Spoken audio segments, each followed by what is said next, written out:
So we're here today to talk about embracing our limitations.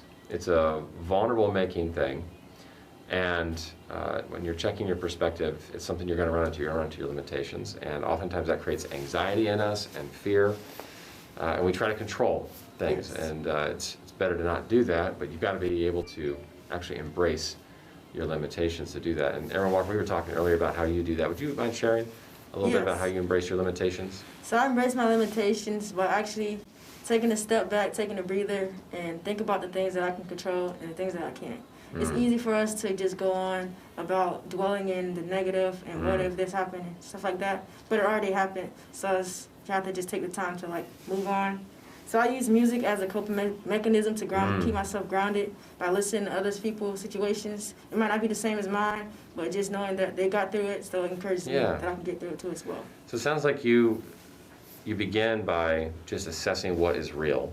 Yes. And then letting yourself connect with other people's struggle as a way of realizing, it's normal to have this struggle, or it's normal to have this experience, and I'm not alone in it. Yes. And that helps ground you, and it helps prepare you to move forward in dealing with that reality.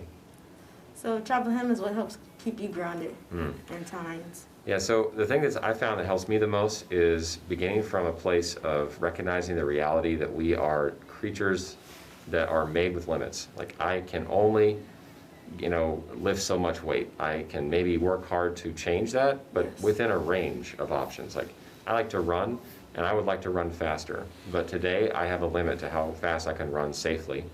I could train and get faster, but again, within limitations. I'm probably never going to be able to run a 3-minute mile. That's just not something my body was made to do.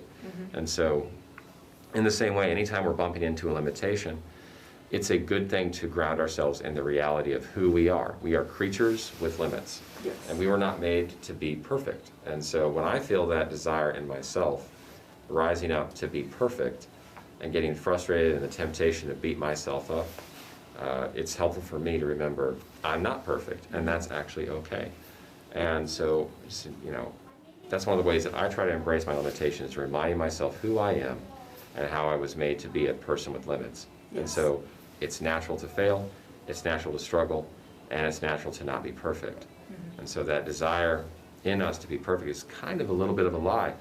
And I find it very helpful to fight it with that truth, that I was made with limits, and that is good. That is good. And I think if you actually know yourself as an individual, because all of us have strengths and weaknesses. That's right. So if you know your strengths and your weaknesses, you can lean on others. Maybe your weakness is someone else's strength. That's right. So I know it's hard to be vulnerable at times, but it's helpful. It is, and that's another thing. Just like with all the things we've been going through together as we adapt to COVID-19, we're in this together. And so leaning on one another is a good thing, but it requires you to have the courage to admit your need. I just encourage everybody to lean into their limitations and reach for one another in this time. Thank you.